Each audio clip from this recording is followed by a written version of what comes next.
One of the commonly asked questions we receive here at the Disability Digest is, how much money can I make and apply for disability? And or how much money can I make and keep my disability check? Right? That's why I have the prop up on the screen here. I'm going to take the confusion out of this for you today, hopefully with this video. So there's two different criteria. The first one I want to explain to you is what is referred to as substantial gainful activity, and that's for those that are going through the disability approval process. If you're already approved, hang on, I'm going to address you in a minute.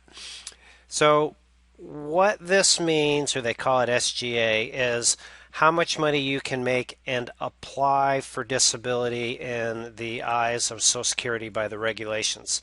So the links for these pages I'm going to cover will be below the video here when you're done.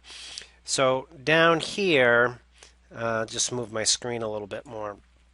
It shows in 2017 two different figures. If you're visually impaired or blind, it's $1,950. If you're a non-blind disability applicant, meaning that you're applying for disabilities and it's not for being visually impaired, then it would be $1,170 a month that you can earn. Now, that's what the regulation says. This is what my experience has taught me, is that if you are working and trying to get your Social Security disability benefits, these are very difficult cases to get approved. And the reason is, the premise of a disability case is I'm not able to work and I am applying for my disability benefits. So when you're working even a little bit, earning $500, $600, $700 a month, that opens the argument for Social Security to say, well, with some reasonable accommodations, we believe that you could do some work. Or with better treatment, I believe that you could do your job. So just beware, and that makes it difficult, of course, to get your benefits. However, when you are approved for disability, it's a different criteria, and it's called, this page references the trial work period.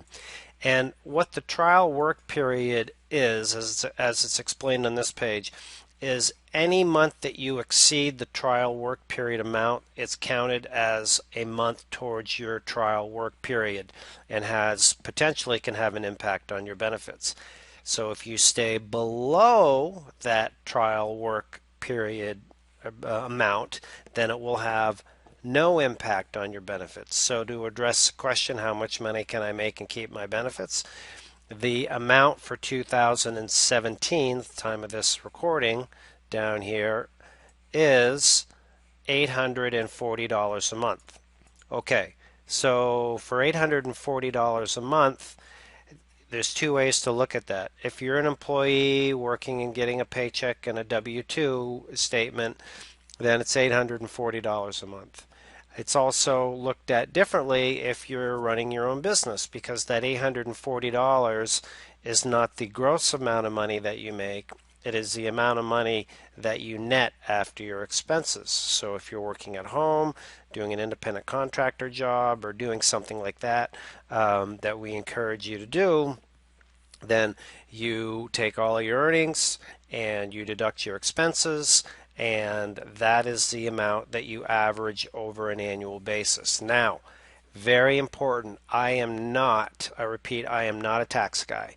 So I would consult a tax professional, bring them this link and explain the situation so that they can make sure that when you file your taxes and they understand the regulation, that everything is in place and it's fine.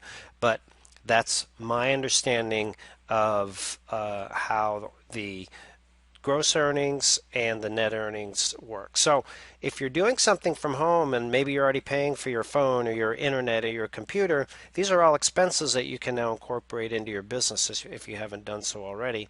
And $840 a month, earning that, averaging that earning over the course of a year can make a significant difference, considering the average disability check is like $1,100 a month. So just to recap, we have the substantial gainful activity for those that are going through the application process, and that's the $1,170 a month for most people, unless you're visually impaired, it's more. And once you're approved, you are subject to the trial work period. If you exceed the amount that's stated on this page, then your trial work period kicks in. That's a separate conversation we'll cover in another video.